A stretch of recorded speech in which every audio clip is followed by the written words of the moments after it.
अस्सलाम वालेकुम dear friends, कैसे हैं आप सब। मैं अस्मा अंजुम। अब आज हम ये पेपर जो सॉल्व कर रहे हैं ये है 2014 का पेपर है। पेपर सेकंड वालों के लिए ये पेपर रहेगा। तो ये सीडीपी का पार्ट हम करेंगे, इस पे साइकोलॉजी का।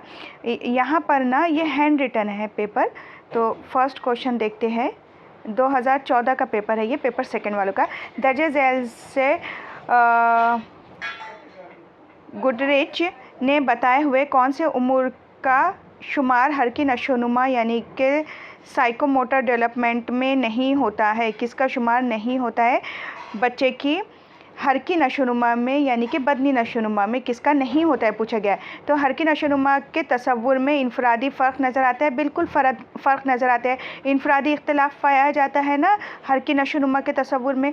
अहद तुफूलियत और इब्तदाई बचपन में हर की महारतों की नशोनुमा मखसूस तरतीब से होती है।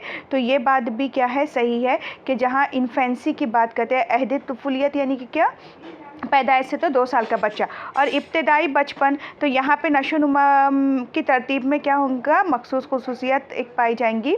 उन्फ़ाने शबाब को पहुँचने तक लड़के लड़कियों की हर की नशोनुमा में बहुत फ़र्क नज़र आता है।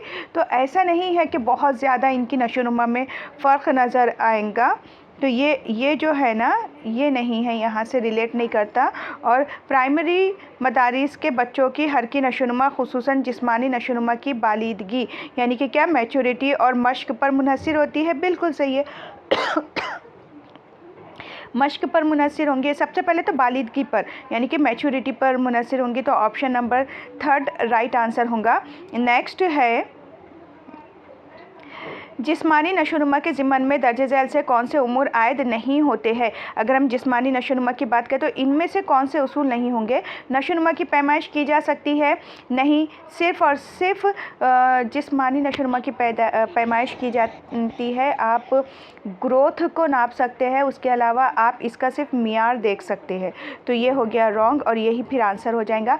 नशोनुमा की मखसूस तरतीब होती है, तरतीब से होती है। ये एक फ़र्द की नशोनुमा की शरह मुख्तलिफ होती है इनफरादी इख्तिलाफ़ की वजह से।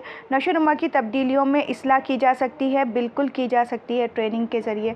तो आंसर क्या हो गया? ऑप्शन नंबर फर्स्ट आंसर हो गया। नेक्स्ट है, जब साधना महर्रिकात की जमात बंदी करना सीखती है और गुफ्तगू करने के लिए गौर व फिक्र करती है, तब जीन पियाजे की राय में इस हालत को डैश कहेंगे। तो देखिए, जहाँ पर ना वो गौर व फिक्र भी कर रही है, तो गौर व फिक्र कर रही है वो यानी कि वो ठोस मरहले में है। और ठोस मरहले को क्या कहते हैं? कॉन्क्रीट ऑपरेशनल स्टेज कहते हैं, जहाँ पे बच्चा क्या है, 7 साल का हो जाता है। 7 साल का हो जाता है तो क्या परफॉर्म करता है? ऑपरेशन परफॉर्म करता है। ऑपरेशन यानी कि क्या, मेंटल एक्टिविटी यानी कि दिमागी सरगर्मियाँ बच्चा करता है यहाँ पर पियाजे के हिसाब से। तो क्या करेंगे, ये कॉन्क्रीट ऑपरेशनल स्टेज है, जिसको ना असल में इसको ठोस मरहला कहते हैं, लेकिन यहाँ पे गैर मुजर्रदी मरहला बोला गया है, तो उसको वैसा तो नहीं बोलते, ठोस मरहला कहा जाता है। इंग्लिश में राइट है, देखिए कॉन्क्रीट लिखा हुआ है। तो ये ठोस तुफ़ाइली मरहला इसे बोला जाता है। बोलने से क़ब्ल मरहला प्रीनेटल, ऐसी कोई स्टेज उन्होंने प्रीनेटल स्टेज दिए ही नहीं थे। वक़ूफ़ी नशोनुमा का मरहला और प्री ऑपरेशनल स्टेज दिए थे। वक़ूफ़ी नशोनुमा का मरहला भी कट गया यहाँ से। तो option number first right answer होगा। नेक्स्ट है, दर्जे झैल बयानात से तरीक़े बागीचा अतफ़ाल जो किसने दिए थे? फ्रॉबेल ने दिए थे। और मॉन्टेसरी तरीक़े में फ़र्क ज़ाहिर होता है। अब आपको वो पहचानना है। बागीचा अतफ़ाल यानी कि क्या, फ्रॉबेल का दिया हुआ किंडरगार्टन। तो फ़र्क क्या है? तरीक़े बगीचे अतफ़ाल में हवासे ख़म्सा की तालीम पर ज़ोर दिया जाता है, बिल्कुल सही है। और खेल खेल में सिखाया जाता है। बच्चे कितने साल के होते हैं? 3 से 5। मॉन्टेसरी तरीक़े में 2.5 से 6 साल तक की उम्र के बच्चे होते हैं, सही बात है, 2.5 से 6 साल की उम्र के बच्चे होंगे। बागीचे अतफ़ाल तरीक़े में तालीमी वसाइल पर ज़ोर दिया जाता है, बिल्कुल तालीमी वसाइल पर ज़ोर दिया जाता है। और मॉन्टेसरी तरीक़े में ज़ाती तालीम, मुताला और बगीचे अतफ़ाल तरीक़े में तालीमी वसाइल पर ज़ोर दिया जाता है। हाँ, यहाँ पे तालीमी वसाइल कौन से रहेंगे? वो खेल के लिए खिलौने, चार्ट वग़ैरह रहेंगे। हाँ, ये। और मॉन्टेसरी तरीक़े में ज़ाती तालीम यानी कि मुताले और सरगर्मी पर ज़ोर दिया जाता है। तो देखिए यहाँ पर इस पर भी ज़ोर दिया जाता है, लेकिन फ़र्क जो बोला गया है ना, तो फ़र्क यही है कि यहाँ मॉन्टेसरी में एक स्टेप आगे ये होती है कि बच्चे को ज़ाती मुताला भी करवाया जाता है और सरगर्मी के ज़रिए सिखाया जाता है। तो ऑप्शन नंबर 4 आंसर होगा। फिफ्थ है ख़ुद तहक़ीक़ तरीक़े के ज़िम्मन में दर्ज झैल से कौन सा बयान नामुनासिब है। तो ख़ुद तहक़ीक़ तरीक़े के हिसाब से इनमें से कौन सी चीज़ सही गलत है ये बोला गया है। तो ये तरीक़ा बच्चों की नफ्सियाती आमोज़िशी उसूलों की जांच के लिए तकमीली है, बिल्कुल सही, कि उन्हें ख़ुद सर्च करने के लिए बोला जा रहा है। ये तरीक़ा वजह सबब जानने के लिए मुफीद है, बिल्कुल मुफीद है। बच्चे क्या करेंगे, वजह जानना चाहेंगे। इस तरीक़े में बच्चों की तादाद महदूद होती है। अब जितने का ग्रुप रहेगा उतनी तादाद में मतलब बच्चे को डिवाइड करके उन्हें ग्रुप एक्टिविटी करवाई जा सकती है। तमाम अज्ज़ा के लिए ये तरीक़ा निहायत मुनासिब है। नहीं, तमाम अज्ज़ा के लिए हम ये ख़ुद तहक़ीक़ का तरीक़ा इस्तेमाल कर सकते हैं कि बच्चों के लिए नहीं, हर एक चीज़ के लिए आपको अलग अलग मेथड यूज़ करना पड़ेगा। तो रॉन्ग जो चीज़ थी वो ऑप्शन नंबर 4 था। दर्ज झैल से ज़हानत से मुतालिक अज्ज़ा से नामुनासिब जुज़ कौन सा है। कौन सा है ज़हानत को लेके कि नए हालात में मुताबिकत करने की सलाहियत ज़हानत है। हालात के लिहाज से तब्दीली करने की महारत भी ज़हानत है। नई बातें सीखने की नाकाबिलियत ये ज़हानत नहीं है। हम नई बातें उल्टा क्या करेंगे, सीखेंगे, तो वो क्या हो जाएगा, हम ज़हीन हैं अगर, तो हम नई बातें क्या करेंगे, सीखेंगे। तो ये क्या हो गया, ये बिल्कुल नेगेटिव बात हो गई, इसलिए ये हमारा आंसर हो गया। साबिक़ा तजुर्बात को मुनासिब तरीक़े में इस्तेमाल करना, तो ये भी क्या है, एक ज़हीन लोगों की निशानी हो जाएंगी। गुलफर्ड के नज़रिए ज़हानत के लिहाज से ज़हानत के 120 अज्ज़ा की जमात बंदी दर्ज झैल से 3 ग्रोह में की गई है। कैसे की गई है, एक तो सबसे पहला है मवाद कितने हैं, 4। फिर उसके बाद है सरगर्मी कितनी है, 5। और उसके बाद है पैदावारियत और वो कितने हैं, 6। अब इन सबको मल्टीप्लाई कर देंगे तो 120 आंसर आ जाएगा। तो देखिए इसमें वक़ूफ़ है ही नहीं, सरगर्मी, मवाद और पैदावारियत सेकंड राइट है। गौर व फ़िक्र है नहीं, वक़ूफ़ नहीं है। हाफिज़ा नहीं है, वक़ूफ़ नहीं है। तो आंसर क्या हो गया, ऑप्शन नंबर 2।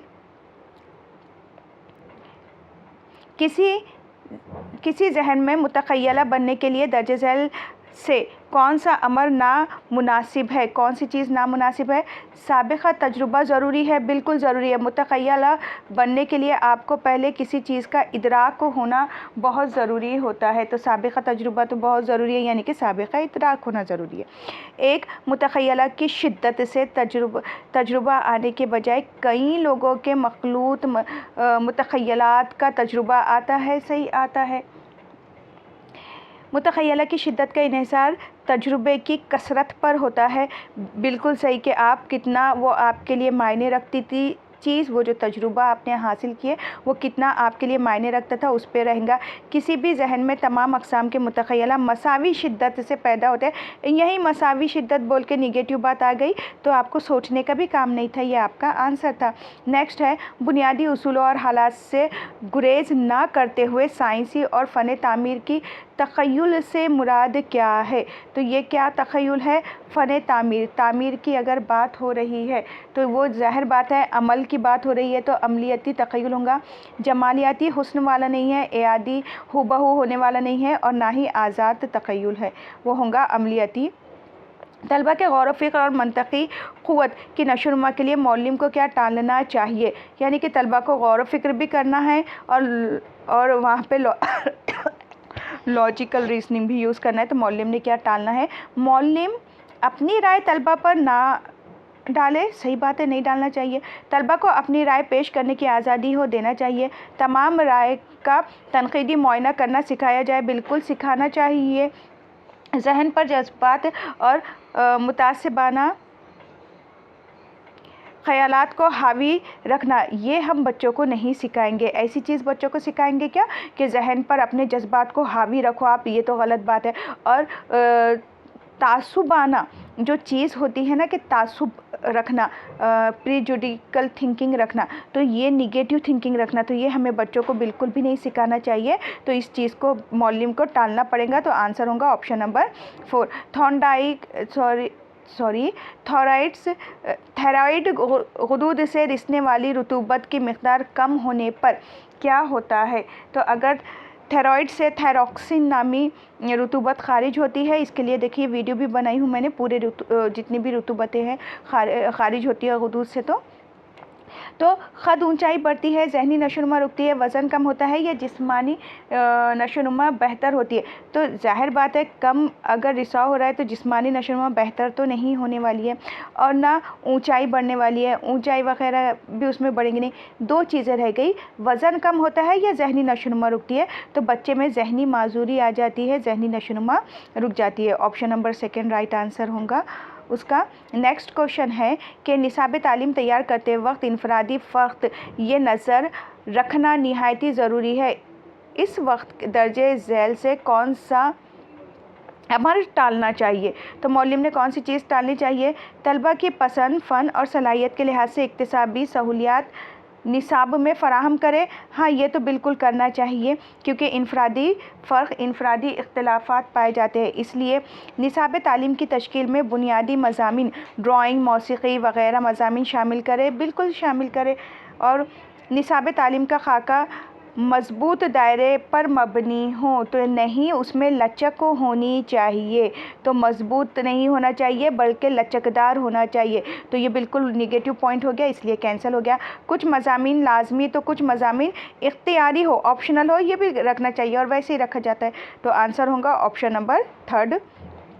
सचिन की क्लास टीचर को उसकी क़द्र पैमाई करनी है। क़द्र पैमाई के अमल में दर्ज झैल से कौन से नुकात शामिल करना मुनासिब है? तो कौन से नुकात शामिल करना चाहिए? सचिन के बर्ताव में कितनी तब्दीली वाक़ हुई, ये देखना चाहिए, ये तो बिल्कुल देखना चाहिए। जब भी ऑप्शन आते हैं आप सारे ऑप्शन देख लेना। तो अलीफ़ अलीफ़ अलीफ़ सब में है, आगे देखना पड़ेगा। फिर मौलिमीन के तरीक़ाकार कितने क्या है फ़ीसद मुफीद कितने मुफीद, मौलिमीन के तरीक़ेकार कितने मुफीद थे? तो ये एक पॉइंट भी हमको देखना पड़ेगा, ज़ाहिर बात है। तदरीसी मक़ासिद का हुसूल किस हद तक हुआ? हाँ, जो टीचर जो मकसद देखना चाह रहा था ना, वो हुसूल किस हद तक हुआ, वो हासिल हुए क्या, ये भी देखना पड़ेगा। तो अलीफ़ व जीम, जहाँ अलीफ़ और जीम है यहाँ से ये कैंसिल हो गया। अलीफ़ व दाल जीम भी है इसलिए ये कैंसिल हो गया। अब 2 बचे, अलीफ़ व जीम और अलीफ़ व जीम और दाल। क्या क्या लिखा हुआ है? क्या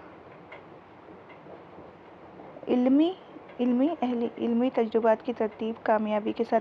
अच्छा, अब भूती क्या लिखा है?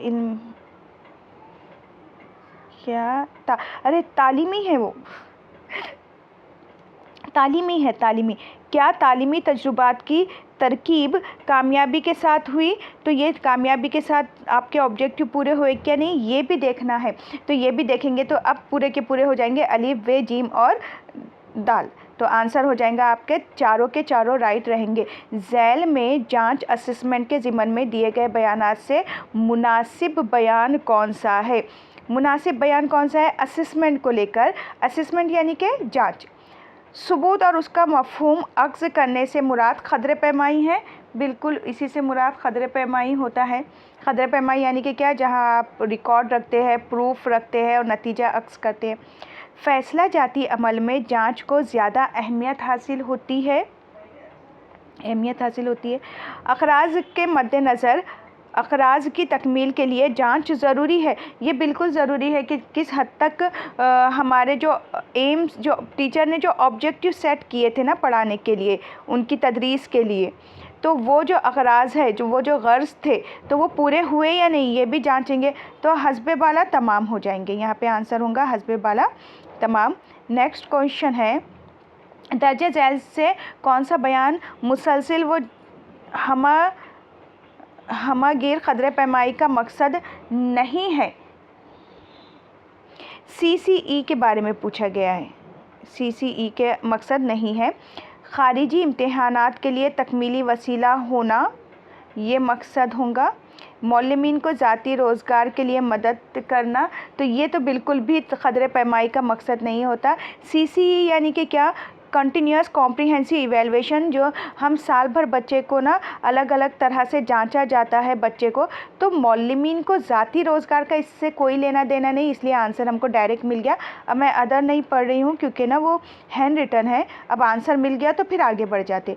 नाबीना तलबा को दौरान तदरीस मखसूस तालीम देने वाले मौलिम ने दर्ज झैल से कौन से उसूल इस्तेमाल करने चाहिए। किसकी बात हो रही है? ब्लाइंड बच्चों की, नाबीना बच्चों की बात हो रही है। तो मौलिम ने कौन से उसूल इस्तेमाल करना है? गैर मुजर्रियत को इस्तेमाल करना है? नहीं। अब देखिए, जहाँ आपका एब्स्ट्रैक्शन होगा, अगर नाबीना बच्चा है, जब उसने कुछ देखा ही नहीं है तो एब्स्ट्रैक्शन की तरफ तो जा ही नहीं सकता वो। तो अलीफ कहीं भी आपका नहीं होना चाहिए। तो देखिए, आपके ये जो ऑप्शन है ना वो है अलीफ, पहला है अलीफ बेजीम, फिर अलीफ है तो अलीफ कट गया, यहाँ से अलीफ कट गया, यहाँ से अलीफ कट गया, मिल गया आपको आंसर क्योंकि ऑप्शन ही कैंसिल हो गए। मजमूई हिदायत देना चाहिए, इंस्ट्रक्शन देना चाहिए, टीचर को देना चाहिए। उसके बाद एडिशनल क्या है? तहरीक है, मोटिवेशन देनी चाहिए। और ज़ाती तहरीक आ रहा है, क्या है? एडिशनल है, ये लिखा हुआ जायद है, जायद यानी कि एडिशनल, वो मिल गया अलीफ उसमें। ज़ाती सरगर्मी यानी कि सेल्फ एक्टिविटी भी कराना चाहिए। तो आंसर क्या हो जाएगा हमारा? ऑप्शन नंबर बेजीम और दाल, यानी कि ऑप्शन नंबर बेजीम और दाल, सेकेंड वाला। नेक्स्ट है, दर्ज झैल से तदरीसी नमूनों के बुनियादी अज्जा का ग्रोह कौन सा है? तो तदरीसी नमूनों का बुनियादी ज़रो इनमें से कौन सा होगा? मकसद, तौज़ीही साख, समाजी रो और इमदादी रो। तो मकसद तो होता है, तौज़ीही साख की होती है, समाजी और इमदादी रो होती है। तौज़ीहत तरीक़ेकार नहीं होता, मकसद है, तौज़ीहात है, मकसद तौज़ीहात दोनों में तरीक़ेकार से ये दोनों भी कैंसिल हो गए। क्या होता है कि जो तदरीसी नमूने हैं ना, उनके अपने मकसद होते हैं, फिर उनकी तौज़ीही साख्त होती है, यानी कि उनका डिस्क्रिप्शन कैसा होगा, उनकी तशरीह होती है, समाज के लिए कितने फ़ायदेमंद है, समाजी रो के हिसाब से होंगे, और कितने हेल्पफुल रहेंगे, तो इमदादी रो होंगी। तो ये option number first right answer होगा। नेक्स्ट है, दर्ज झैल खुसूसियात से मखसूस अगराज़ रखने वाले बच्चों को कौन सी खुसूसियात नहीं है, यानी कि क्या मखसूस अगराज़ रखने वाले बच्चों को, स्पेशल नीडेड चाइल्ड की बात हो रही है, तो उनके लिए कौन सी खुसूसियात नहीं है ये बोला गया है। इन बच्चों के तालीमी प्रोग्राम आम बच्चों के प्रोग्राम से मुख्तलिफ होते हैं। हाँ, होते हैं। इन बच्चों के अगराज़ तमाम बच्चों से मुख्तलिफ होते हैं, क्योंकि यहाँ ना अलग सारे बच्चे आ जाएंगे, डिसेबिलिटी, गिफ्टेड वाले बच्चे, इम्पेयरमेंट वाले बच्चे, तो इनके अगराज़ भी अलग रहेंगे। इन बच्चों के बर्ताव आम होते हैं, आम नहीं होंगे क्योंकि बच्चे ही ये मखसूस खुसूसियत वाले बच्चे हैं, है ना। तो ये आम कैसे हो सकते हैं? तो आंसर होगा ऑप्शन नंबर थर्ड।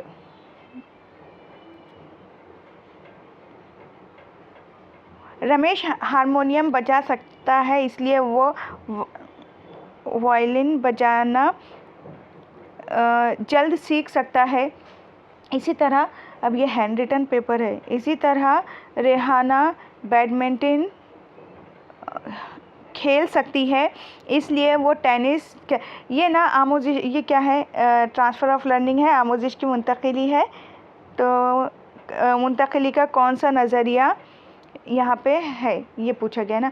मिसाली तसव्वुर का नज़रिया, गेस्टाल्ट का मुंतकिली का नज़रिया, यकसा अज्जा का नज़रिया, उमूमियत का नज़रिया, ये नज़रिए तामीम है। तो देखिए, मिसाली तसव्वुर का ऐसा तो कोई नज़रिया, मिसाली तसव्वुर का नज़रिया ये नहीं है, गेस्टाल्ट का मुंतकिली का नज़रिया नहीं है, यकसा अज्जा का नज़रिया है कि एक जगह कोई चीज़ जब आपने सीख ली है, वही चीज़ जब आगे आपको हेल्पफुल हो रही है, तो ये इसका आंसर हो जाएगा ऑप्शन नंबर थर्ड, यकसा अज्जा का नज़रिया। और इसको किसने दिए थे? थॉर्नडाइक ने दिए थे। दर्ज झैल तालीमी माजूरी के अक़साम और उनके बयानात से नामुनासिब जोड़ियाँ कौन सी है? लिसानी माजूरी है अगर बच्चे को, यानी कि डिसलेक्सिया की बात हो रही है, तहरीरी डिसग्राफिया और रियाजियाती। देखिए, अगर लिसानी माजूरी है तो डिसलेक्सिया है तो पढ़ने में मुश्किल होंगी, तहरीरी है तो डिसग्राफिया है तो लिखने में प्रॉब्लम आएंगी, और रियाजी का है तो हिसाब में मुश्किल आएंगी। तो यहाँ पर पूरे के पूरे राइट लगाए हुए हैं। तो क्या हो जाएगा, अलिफ, बे और जिम तमाम। फ्लैंडर्स के बैनुल अमल तज्ज़ियाती तरीक़े से मुतालिक कुछ बयानात दिए गए हैं, उनमें से नामुनासिब बयान कौन सा है। तो देखिए इन्होंने जो बताए थे, यहाँ पे राइटिंग, ये तरीक़ा मौलिम के लफ्ज़ी बर्ताव का मुशाहदा करने में मदद करता है। तो देखिए ये मौलिम के लफ्ज़ी नहीं बल्कि अमली में मदद करता है, एक ये हो गया। दूसरा है ये तरीक़े में एक ता 7 ग्रोह मौलिम के बर्ताव से मुतालिक है। इस तरीक़े में 8 ता 9 ये ग्रोह तलबा के बर्ताव से मुतालिक है। इस तरीक़े में 10वां ग्रोह सदर मुदर्रिस के बर्ताव के मुतालिक है। अच्छा, ये ग्रोह की बात की गई नहीं, ये सदर मुदर्रिस का नहीं है, इसमें सिर्फ़ और सिर्फ मौलिम के बर्ताव के बारे में देखा जाता है, और जहाँ पर ना मौलिम के बर्ताव को देखकर और इस्लाह भी की जाती है। तो ये बिल्कुल रॉन्ग हो गया, तो ये रॉन्ग हो गया, तो ये होगा हमारा आंसर। अच्छा, यहाँ पे लफ्ज़ी बोला गया है लेकिन मौलिम के पूरे बर्ताव का यहाँ पे मुशाहिदा किया जाता है, लेकिन ये टोटल रॉन्ग हो गया ना, तो इसलिए ऑप्शन नंबर 4 राइट आंसर होगा। नेक्स्ट है, मुकम्मल तौर पर जहानत से आरी तलबा की क़ुव्वत फ़हम व इदराक कम होने की वजह से दर्ज झैल से किस बात को टाला जाएगा। यानी कि अब पता है हमको कि बच्चे ज़्यादा समझ नहीं सकते, तो कौन सी चीज़ को यहाँ से टालना होगा कि उन तलबा को दीगर तलबा से अलहदा ना रखते हुए तदरीस की जाए। बिल्कुल उन्हें करना चाहिए, और क्या है, उन्हें सिखाए गए नुकात का इआदा मश्क कराया जाए। कौन से बच्चे बोल रहे हैं, ज़हनी तौर से आरी बच्चे, मोरन चाइल्ड। पहले पूरे ऑप्शन पढ़ लेते। क्या है कि इन तलबा को दीगर तलबा से अलहदा ना रखते हुए तदरीस की जाए, उन्हें सिखाए गए नुकात का इआदा मश्क कराया जाए, जमाती काम और घर काम उनकी काबिलियत के लिहाज से दिया जाए। सही बात है। उन्हें ख़ुद एतमाद बनाकर अच्छे मशागिल अपनाने के लिए आमादा किया जाए, तो ये भी उन्हें करना चाहिए। अब क्या बचा कि उन तलबा को, ये भी राइट है, ये भी राइट है और ये भी राइट है, उन तलबा को कौन सा टालना चाहिए, तो उन तलबा को दिगर तलबा से अलहदा, अच्छा अलहदा ना है, ना रखते हुए तदरीस की जाए। हाँ, ये बात सही है कि उन्हें ना बच्चों से, उन तलबा को दिगर बच्चों से अलहदा ना रखते हुए तदरीस की जाए। तो ये बात कैसे टालेंगे, फिर बाकी के सही हो जा रहे हैं कि अगर ज़हनी माजूर बच्चे हैं, दिमागी तौर पे बहुत पीछे है, तो तलबा के साथ रख के भी उनको आगे बढ़ाया जा सकता है ना, या उनको ट्रेनिंग के ज़रिए भी ला सकते। तो ठीक है, ये तो बिल्कुल राइट है, इसलिए ठीक है। तो फिर ऑप्शन नंबर फर्स्ट हो जाएगा आंसर, ऑप्शन नंबर फर्स्ट होगा फिर आंसर। नेक्स्ट है, मौलिम अपनी शख्सियत की छाप तलबा पर डाल सकते हैं, ऐसा तजवीज़ करने वाला हर्बर्ट का नज़रिया तदरीसी नज़रियों के डैश किस्म की मिसाल है। इक़्तिदारी यानी कि क़द्र रखने वाला, ये बिल्कुल है, बयानिया नहीं है, रस्मी भी नहीं है और बाहमी भी नहीं है। तो हर्बर्ट के कौन सा नज़रिया है, वो इक़्तिदारी यानी कि जहाँ क़द्र होती है, इक़्तिदार की बात होती है। Option number first. आमोज़िशी गैर तफ़ाइली तलबा की लिसानी तरक्की में दर्ज झैल से कौन सी बात नज़र नहीं आती है। इनएक्टिव बच्चा रहेगा तो दिगर तलबा की बनिस्बत ये बच्चे ज़बानदानी में बहुत पिछड़े होते हैं। हाँ, होते हैं। सुने हुए अल्फाज या जुमले जूँ के तू हूँ बहू ये बोल सकते हैं, किसी वाक़ये सानहा का बयान नहीं कर सकता, या फिर बच्चे ज़बानदानी में जुमला बंदी समझने में पीछे रह जाते हैं। दिगर बच्चे से पिछड़े रहते हैं, ये भी रहते हैं। अब बच्चे दो कि किसी वाक़ये सानहा का बयान नहीं कर सकते। हाँ, ज़बान का प्रॉब्लम है तो नहीं कर सकेंगे। सुने हुए अल्फाज या जुमले जूँ का तू, अच्छा इआदे के तौर पे बोल रहे ना कि सुने हुए अल्फाज या जुमले जूं का तू हूँ बहू बोल सकते हैं। तो ये फिर आंसर हो जाएगा हमारा। ये बात नज़र नहीं आती है उनमें कि वो एज़ इट इज़ बोलेंगे, तो फिर आंसर होगा ऑप्शन नंबर सेकेंड। अब ये पूरा का पूरा हैंड रिटन पेपर है। नेक्स्ट क्वेश्चन क्या है? झैल में दिए गए अखराज से इल्हाक से मुंसलिक गर्ज कौन सी है? आसाबी तस्कीन, इक़्तिदार, समाजी कबूलियत या मुस्तक़िली। आसाबी तस्कीन नहीं है। इल्हाक यानी कि क्या? लगाव, किसी चीज़ से लगाव होना, जहाँ हम जुस्तजू में लग जाते हैं, लगाव हो जाता है ना, तो वो समाजी कबूलियत में चला जाएगा, क्योंकि हम कौन सी गर्ज़ है? इल्हाक की गर्ज़ है, और कहाँ होती है? समाज में फुलफ़िल होती है, तो समाजी कबूलियत में चला जाएगा वो। नेक्स्ट क्वेश्चन, कितने क्वेश्चन बचे हैं अभी? ये पेपर हैंड रिटन है। तवज्जो पर काबू रखने वाले उमूर में खारिजी जुज़ कौन सा है? तवज्जो पर काबू रखने वाले उमूर में खारिजी फ़ौरी ज़रूरत होना, मुहर्रिकात का इयादा होना, आदतें या रवैये का होना। आदतें या रवैया, तो कौन सा है इनमें से? तो ज़ाहिर बात है जो मुहर्रिकात होंगे वही तवज्जो पे काबू रखेंगे, तो जो मुहर्रिकात है या मुहीजात है वो होंगे आंसर में। दर्जे झैल से कौन सी खसूसियात तहरीक की नहीं है? इंसानी बर्ताव को सिमत देने की क़ुव्वत तहरीक में होती है, बिल्कुल होती है। बर्ताव की तकमील तक तहरीक का काम जारी रहता है। तहरीक की वजह से मखसूस बातों का इंतखाब होता है, और तहरीक की वजह से जिस्मानी और नफ्सियाती गैर तवाज़ुन को संभाला जा सकता है। ये भी जिस्मानी और जहनी तवाज़ुन को संभाल रहे। तहरीक मोटिवेशन के ज़रिए हम जिस्मानी और जहनी यानी कि नफ्सियाती गैर तवाज़ुन को संभाला जा सकता है, तो ये नहीं होगा ऑप्शन में, ये नहीं, ये गलत बात हो गई। तहरीक की वजह से मखसूस बातों का इंतखाब होता है, बिल्कुल होता है। हम तहरीक की वजह ही से तो अलग अलग चीज़ें करने की तरफ जाते हैं, हम एक्टिविटी करने की तरफ जाते हैं, तो आंसर क्या हो जाएगा हमारा? Option number 4। एहसास पैदा होने के लिए कौन कौन से उमूर की ज़रूरत होती है? एहसास के लिए बैरूनी मुहर्रिकात होना ज़रूरी है, हवा से खमसा होना चाहिए, अज़्बी निज़ाम, चारों भी है, तीनों भी है। नेक्स्ट है खौस ख़ज़ा के साथ रंग याद रखने के लिए हर रंग का पहला हुर्फ लेकर क्या लिखे?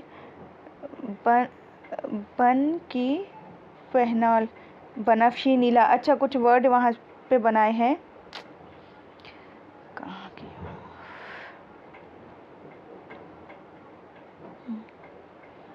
कुछ बनाए हैं उन्होंने वर्ड। ज़ाब्ता तैयार करना आमोजिश के कौन से तरीक़े में है? तो वक्फ़ा जाती तरीक़ा है, ये स्पीड मेथड है।